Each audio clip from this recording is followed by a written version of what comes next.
Sanibonani bafundi, siyanamukela engosini yethu yokufunda ulimi lwesiZulu. Namhlanje sizofunda ngezikhathi zonyaka. Izikhathi zonyaka zine.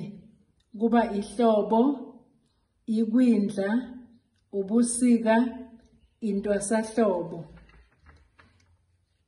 Izinyanga zasehlobo uLwezi, uNovember, uZibandlela, uDisemba, uMasingana, uJanuwari.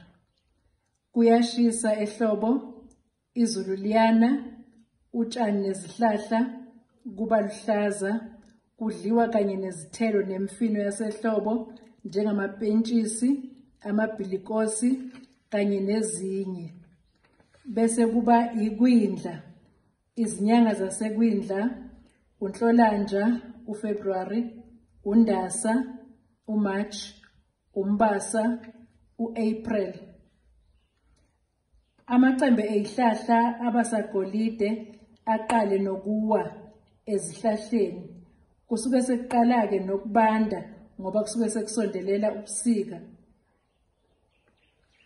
Bese kuba ubusika.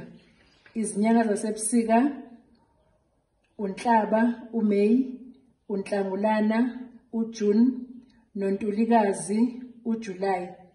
Kuyabanda ebusika, kulala isithwathwa, imvula ayini, livame ukomisa izulu. Bese kuba intwasahlobo. Izinyanga zasentwasahlobo uNcwaba, uAugust, uMandulo, uSeptember, noMfumfu, uOctober. Entwasahlobo utshani busuke sebuqala ukuhluma, buqale nokuqhakaza izihlahla, izimbali ziyaqumba,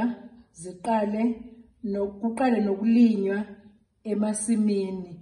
Yizona-ke izikhathi zethu zonyaka ezine: ihlobo, ikwindla, ubusika, nentwasahlobo. Siphela lapho-ke isifundo sethu bafundi. Nisale kahle okwanamuhla. Sizobonana futhi esifundweni sethu esizayo.